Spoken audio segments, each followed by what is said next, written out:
दिवसातून एक तरी पदार्थ मनूला नवीन इंट्रोड्यूस करायचा म्हणून आज मी तिच्यासाठी बनवलेत मेथीचे थालीपीठ. त्या थालीपीठपेक्षा ना तिला दहीच खूप जास्त आवडलं. त्यानंतर आम्ही सुद्धा नाश्ता केला आणि आज बऱ्याच दिवसानंतर हे ऑफिसला निघाले होते. हे ऑफिसला चालले की मनूला खूप जास्त रडायला येतं, कारण तिला पण त्यांच्यासोबत बाहेर जायचं असतं.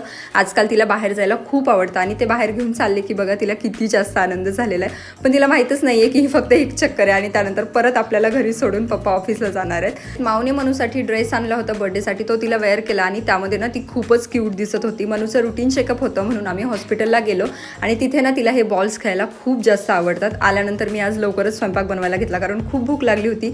आज मी बनवते हिरव्या टोमॅटोची भाजी कारण त्यांना ती आवडते. त्यानंतर जेवण केलं आणि पिकूला घेऊन संध्याकाळी ते बाहेर चालले होते. तर मनूला पण रडायला येते कारण फक्त पिकू दादालाच का घेऊन चालले, मला पण घेऊन जा म्हणून. आणि मी घेऊन जाते म्हटलं तर तिला माझ्यासोबत यायचं नव्हतं. त्यानंतर मग आम्ही चौघंही बाहेर पडलो, छान शतपावली झाली आणि असं झालं आमच्या दिवसाचं शेवट. चलो बाय.